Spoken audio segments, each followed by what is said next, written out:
Já que a gente pretende estabelecer um elo interdisciplinar na disciplina de ciências sociais, para vocês que são do primeiro semestre de psicologia, eu pretendo apresentar um livro, um romance muito legal, que é O Admirável Mundo Novo. Né? Depois, se vocês quiserem compartilhar se vocês leram esse romance, mas se vocês não leram, aqueles que não leram, no caso, fica a indicação. É um livro maravilhoso, é um livro assim para os alunos que são fãs de uma literatura que se aproxima da ficção científica, né? Comentários políticos unidos com a ficção científica, esse romance ele é maravilhoso.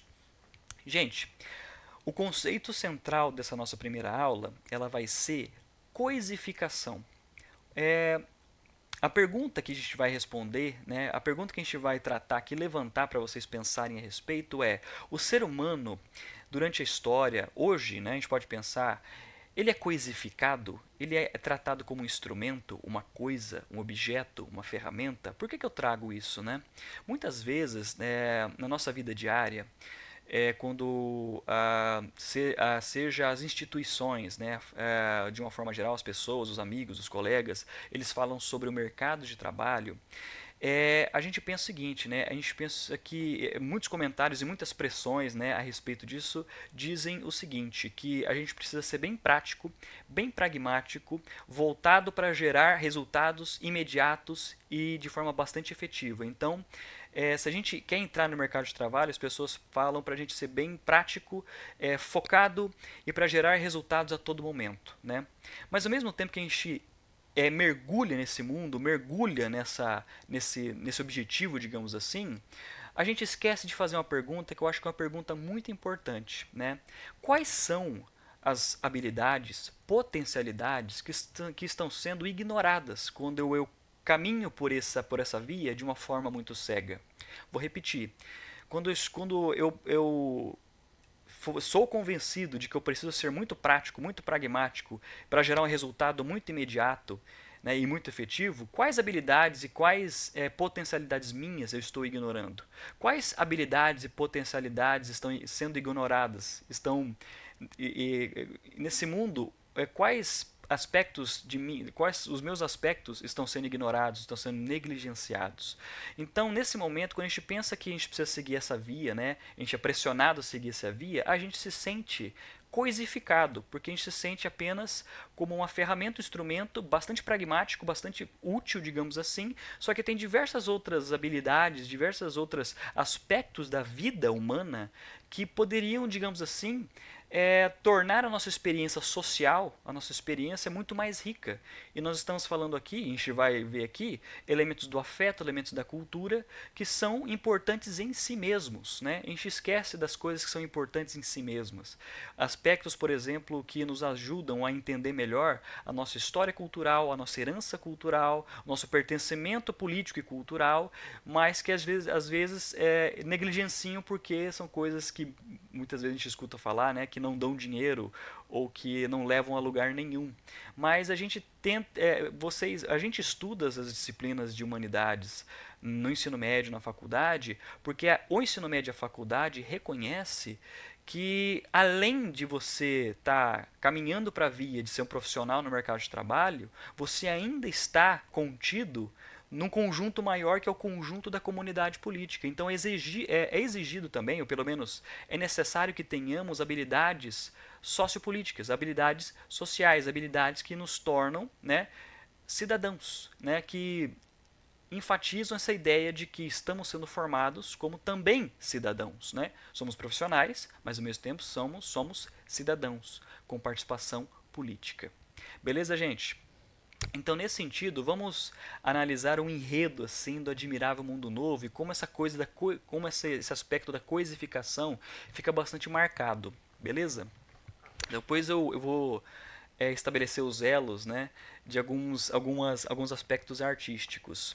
Uma coisa que eu queria deixar, antes de entrar, né, no Admirável Mundo Novo aqui, eu queria que vocês prestassem muita atenção na seguinte tese, já que a gente vai usar produções artísticas para dialogar aqui com a nossa disciplina, é, eu deixo a seguinte tese, eu deixo o seguinte argumento: nenhuma produção artística se separa do seu contexto. Eu vou repetir, nenhuma produção artística se separa do seu contexto. Nenhum filme, nenhuma música, nenhum videogame, nenhuma história em quadrinhos. Nada se separa do seu contexto, eles são frutos do seu contexto. E eles fazem comentários a respeito do seu contexto. E eles fazem comentários sociais a respeito do seu contexto. Vou dar um exemplo. Ano passado nós ouvimos, né, nas mídias os pronunciamentos do Putin, por exemplo, sobre armamentos nucleares. Qual filme estava sendo passado nos cinemas no ano passado, né? Oppenheimer. Então você percebe que o filme Oppenheimer ele foi exibido nos cinemas naquele momento, não de forma à toa, de forma gratuita. A gente percebe que um cineasta como Christopher Nolan está fazendo, né, um comentário, está fazendo uma leitura de um tema debatido no contexto, no nosso contexto. Então, nenhuma produção artística vai se separar do nosso contexto. E, às vezes, essa produção artística diz muito das ideias que estão correndo e que estão sendo debatidas e discutidas no próprio contexto, né? Dito isso, eu entro aqui no Admirável Mundo Novo, né? Não vou dar spoiler, então fica a indicação da leitura desse livro, desse romance, mas eu vou tratar aqui de alguns elementos gerais, né? De alguns elementos que vão aproximar a gente das ideias das ciências sociais durante a disciplina. Beleza, esse romance ele apresenta para a gente um futuro distópico. A máquina do Estado ela está reduzindo o indivíduo a um mero instrumento, certo?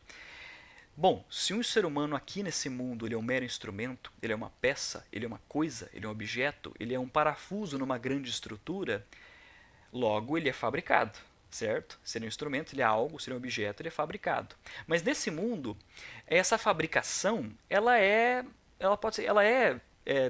descrita como um processo de reprodução normal. Mas nesse mundo distópico do livro, existe uma engenharia genética que já determina fisicamente os seres humanos já são produzidos e eles têm características físicas bastante específicas para ocupar lugares bem específicos nessa estrutura e para exercer funções bem específicas, como se estivesse fabricando peças de uma grande estrutura, como se estivesse fabricando porcas e parafusos de uma grande estrutura. Então esses seres humanos, eles são planejados, são fabricados, reproduzidos, com características físicas bem específicas para ocupar lugares bem específicos em funções bem específicas. O que isso quer dizer logo de cara? Que não há mobilidade social. Você não tem, né, um indivíduo que foi fabricado para aquele lugar, ocupando um outro lugar, fazendo outra coisa. Não existe essa possibilidade, porque aqui eles estão sendo coisificados nessa grande estrutura futurista distópica, né? Então, você fabrica castas, você fabrica grupos, né? Eu sei que é complicado usar essa terminologia hoje em dia, mas no romance existe a casta dos seres humanos que são os alfas, os betas, os épsilons. Então, um alfa não pode ocupar o lugar de um beta. O beta não pode ocupar o lugar de um alfa. Um não pode fazer a função do outro. Eles são fabricados, voltados para uma coisa bem específica, com uma função bem específica, né? Nessa grande estrutura. O que está sendo negligenciado deles, né? A gente vai se perguntar isso constantemente durante o livro, né? E aí, o que a gente tem aqui? A gente precisa condicioná-los, né? Existem as zonas de condicionamento, em que você, né, torna, né, claro para ele que é uma predestinação utilitária, e é quase como se fosse um modelo fordista aplicado à reprodução, né? Então a sociedade ela vai estar dividida em castas. Bom, e numa máquina, numa grande estrutura, existe aquele momento que as estruturas, as peças, né, precisam ser lubrificadas, né? Você não pode sobrecarregar essa máquina, né, essa estrutura. Logo, quais são as opções de recreação, né, se a gente fazer essa analogia?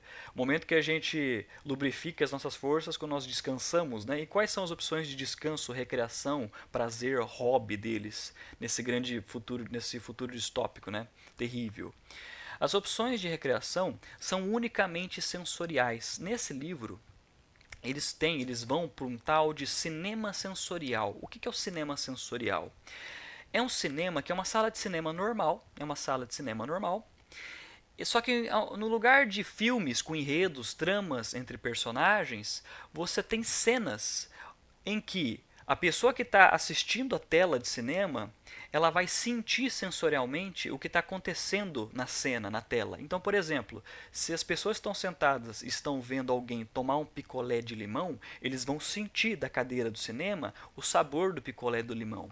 Se na cena, no telão, aparece alguém acariciando, vamos supor, o tronco de uma árvore, de uma sequoia, eles vão sentir na sala de cinema a textura do tronco nessas cenas. É como se fosse uma versão distópica do ASMR, ou uma versão distópica daqueles vídeos do YouTube que são vídeos estranhamente satisfatórios, né? É uma versão distópica dessa ideia, se a gente parar para pensar. Então, o prazer deles é unicamente sensorial. O que isso quer dizer?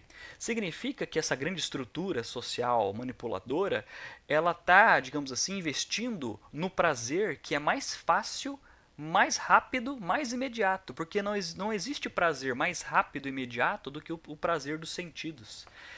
Então, logo, o que a gente pode concluir? Quais são os prazeres que são excluídos, abolidos? Os prazeres intelectuais, os prazeres dos afetos. Já que a gente vive numa sociedade que a reprodução é simplesmente voltada para a otimização física, os afetos também são excluídos, né, nesse sentido. Então, esses prazeres intelectuais, afetivos, por que eles são excluídos? Porque eles causam esse estranhamento que eu comentei com vocês no início da fala. Eles causam esse desajuste, esse abalo, esse pequeno choque. Eles perdem a oportunidade de aplicar o senso crítico deles, entende? Então, nesse sentido, aonde que está o conflito, né, do romance? Aparecem personagens em conflito que questionam a ordem estabelecida, né? Eles buscam o quê? Libertação pelos afetos. Então, vão aparecer personagens de castas diferentes que entram em conflito, né, num conflito existencial, que eles não querem apenas se reproduzir e sentir prazer físico. Eles querem se apaixonar, eles querem amizade, eles querem trocar, eles querem dialogar.